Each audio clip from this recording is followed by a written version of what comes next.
चल मेरे सिर में कफन बांध, उठाती हो कफन?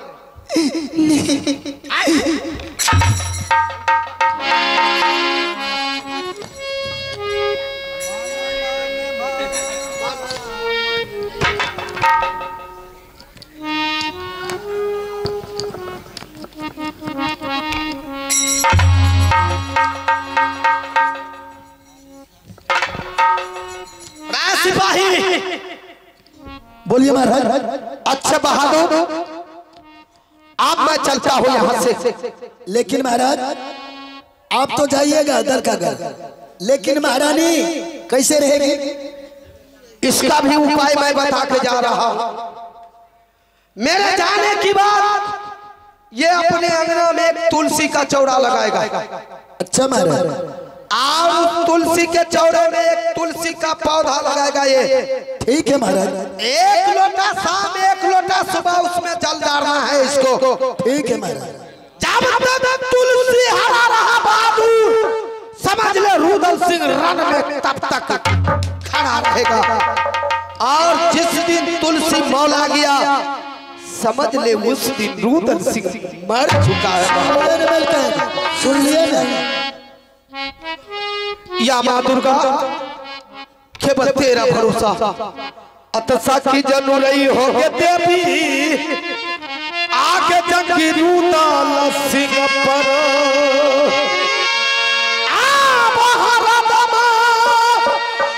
तुमरिया है मैहर वाली आहे तोहरो के याब आत्मा से आदही न यलई हो बाबू रुदल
मलकान जुल्म हो गया सिपाही।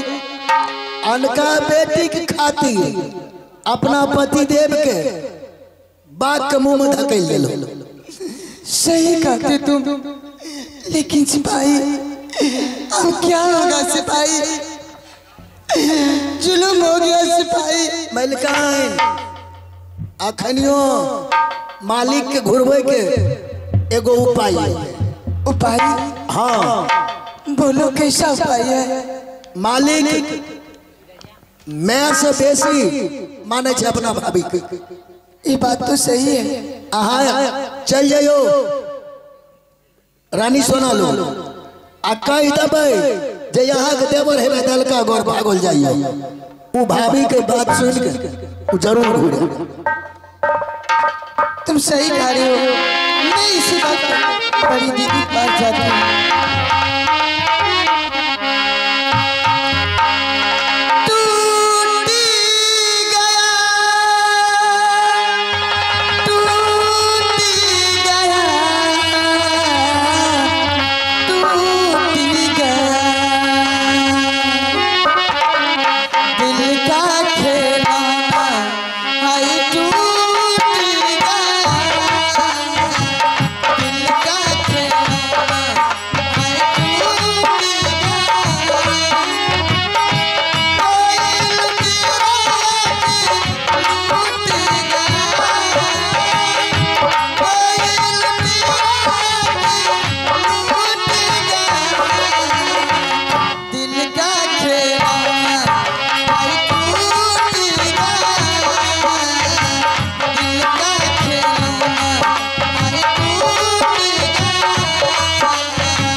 खबर आगे मोर प्यार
छोटी महारानी, हाँ आज क्या बात है जो आपकी ऐसी दशा है और आपने क्या ऐसे भेष बना रखी है? क्या बात है और रोती आई है?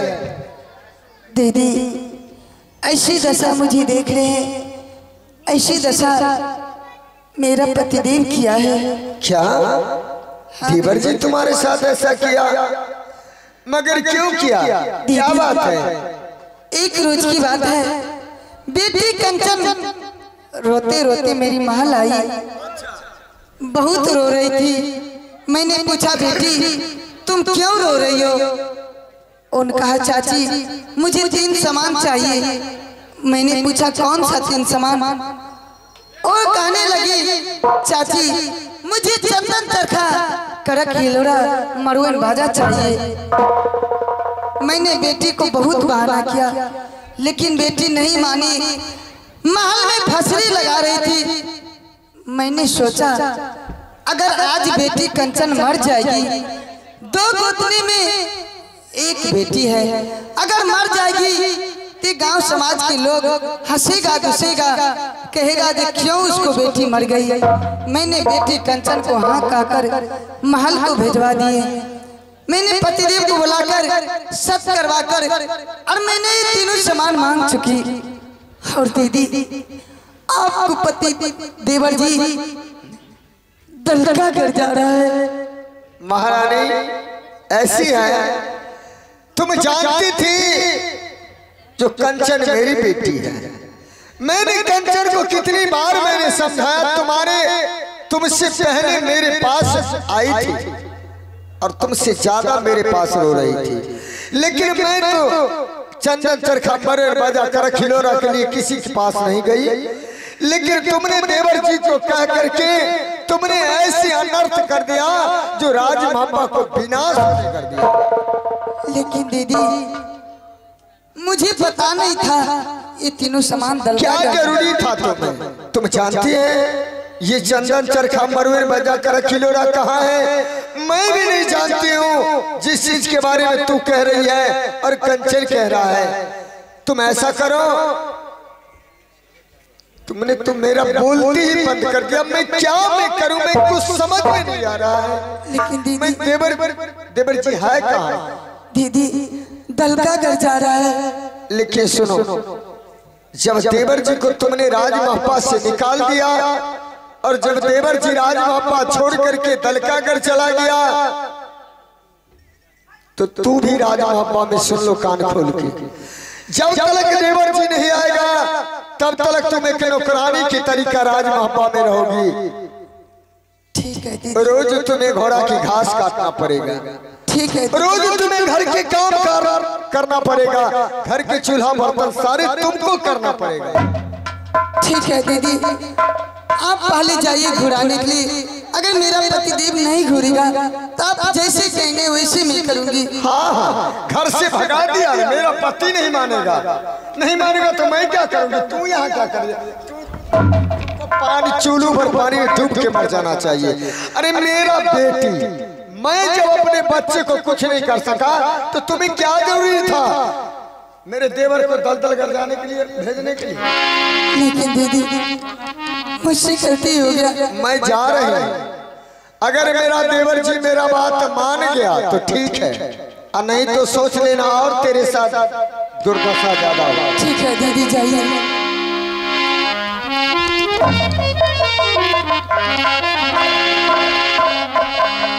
या भगवान, अगर मेरा पतिदेव नहीं घुरेगा तो अनर्थ हो जाएगा। बड़ी दीदी मुझे इसी दशा करेगी, जो कहने लायक नहीं है। ठीक है, मैं जा रही हूँ महल और दीदी को मैं राह देख रही हूँ।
हूँ और प्रवेश करूंगा जिस राज में ये तीनों सामान मिलता है।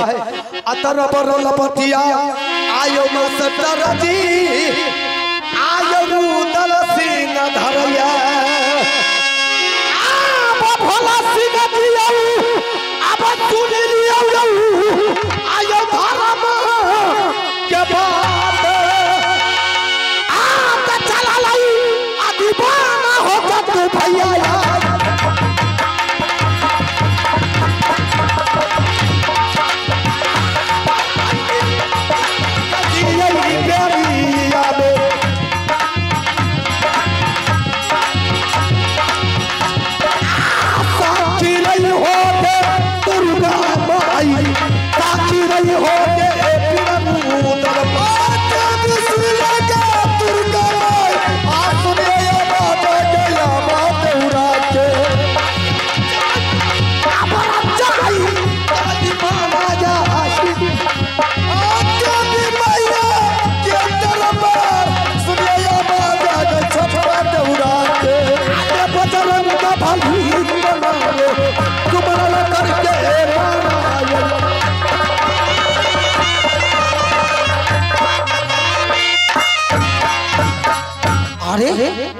भाभी इस जंगल में भाई प्रणाम भाभी सोना।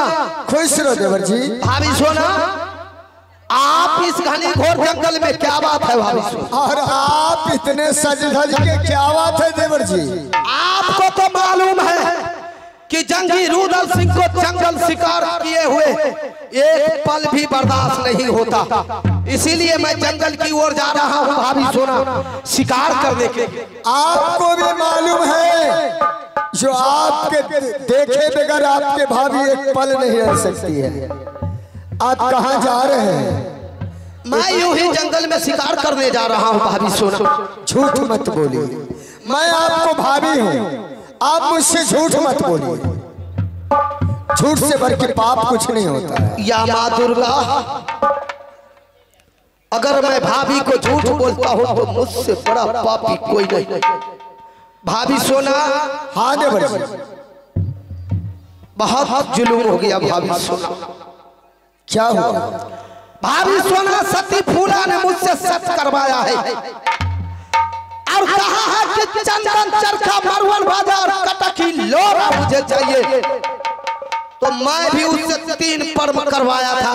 अच्छा कि अगर तुम्हें ये तीनों सामान चाहिए तो तुम अपने सिर का सिंदूर धो डाल और हाथ का चूड़िया फोड़ डाल, गले की मंगलसूत्र तोड़ डाल और विधवा को रूप पकड़ के मेरे सर में कफन बांध दे, ताकि रुदल सिंह तेरा 3 सामान चाहे इस भारत के अंदर में क्यों ना हो भाभी सोना।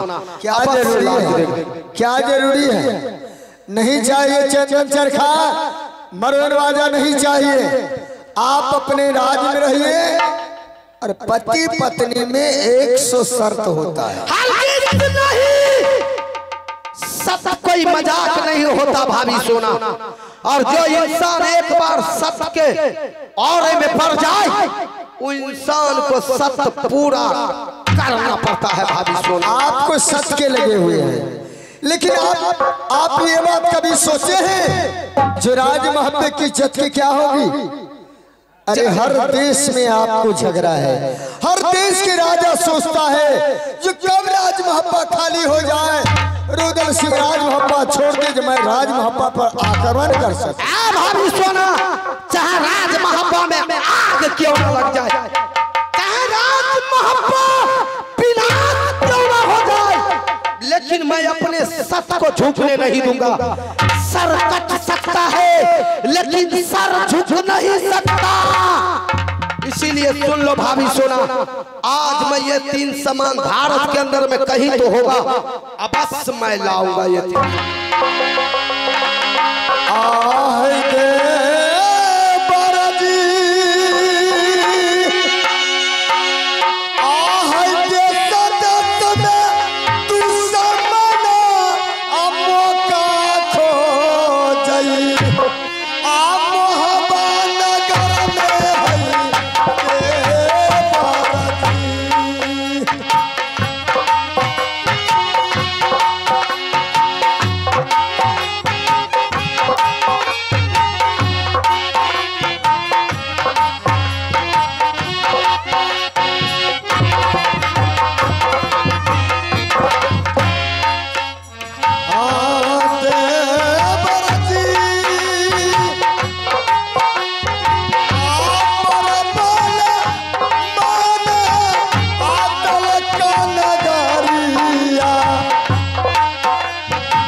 देवर जी, आप जो जा रहे हैं सोचे हैं जो लौट करके आप राजमापा आइएगा कि नहीं आइएगा? चाहे इसके लिए जो परले हो जाए भाभी सोना। राज दलका में 3 लड़ाई है। कौन सी लड़ाई? आज तक इंसान जो गया है वो राज दलका से लौट के नहीं आया है। मेरे बातों को आप मान लीजिए। लेकिन भाभी सोना, रुदल सिंह वो राजा नहीं जो राज दलका से लौट के न आए। मैं वादा करता हूँ राज दलका से ये तीनों समान, बस राज महापाल नहीं देवर जी, नीचा दलदल की लड़ाई है, ऊपर ब्रह्मास की लड़ाई है। आपने एक तेगा में जीत सकते हैं, आप नहीं जाइए। मेरा बात को मान लीजिए। मुझे डर हो रहा है। हरगिज नहीं भाभी सोना, जान जाए पर वचन नहीं जा सकता है रुदल सिंह को। इसीलिए जो इंसान मर जाता है भाभी सोना, उस इंसान को बदनों पे ये बादशाही शोभा नहीं देता है। तो आप नहीं मानिएगा? हरगिज नहीं मानो। तो ठीक है, आप जाना चाहते हैं तो मेरा एक बात मान लीजिए। मेरे बचपन की एक सहेली, मैं जब छोटी थी अपने नैहर में, तो अपने बचपन की सहेली के साथ में बगीचा कभी कभी फूल निकली जाती थी। मैं जानती हूँ उस बसंती को शादी उसी दलका घर में है। अब ये नहीं बताऊंगा जो किसके घर में है। अगर आपको कोई भी दिक्कत हो या किसी तरीके असुविधा हो जाए तो आप मेरी सहेली बसंती से जरूर मिल लेना, शायद तुम्हें वो मदद कर सके। आहे जुलमा गुजर रही है, देवरा है या बाहे मोहवा में, आहे कनते जवाब के भाई पियावा के या,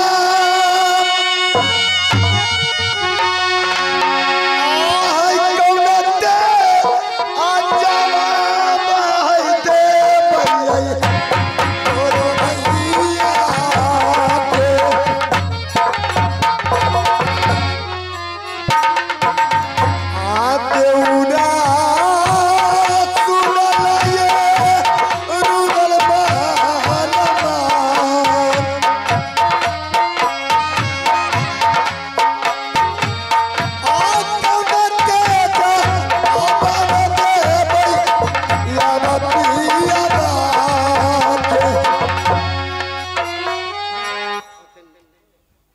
भाभी सोना, बोलिए। आपको जब जब रुदल याद आ जाए भाभी सोना, आप ये बेटा इंदल कुमार को बादशाही पिन्हाएंगे तो आपको रुदल सिंह नजर आएगा भाभी सोना। इसलिए भाभी सोना, ये लीजिए भाभी सोना, ये मेरे काम करना है। नहीं मानिएगा तो मैं क्या करूंगी? आप नहीं मानिएगा तो जा सकते हैं। आपको मैंने पहले बता चुकी हूँ।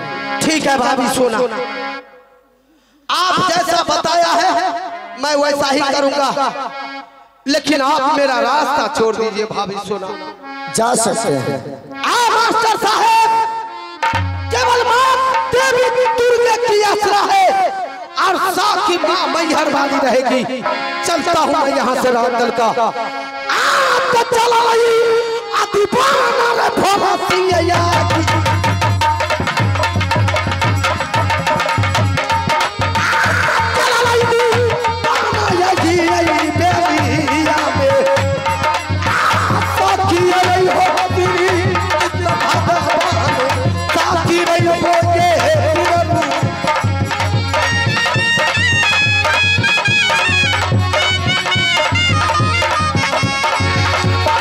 चला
देवर जी चला गया है, मैं भी अब यहाँ से जा रही हूँ। महारानी सोना के मैं समझाऊंगी, जो इस दुनिया की रीति देखो तुमने क्या कर दिया। अरे पहले अरे गवाना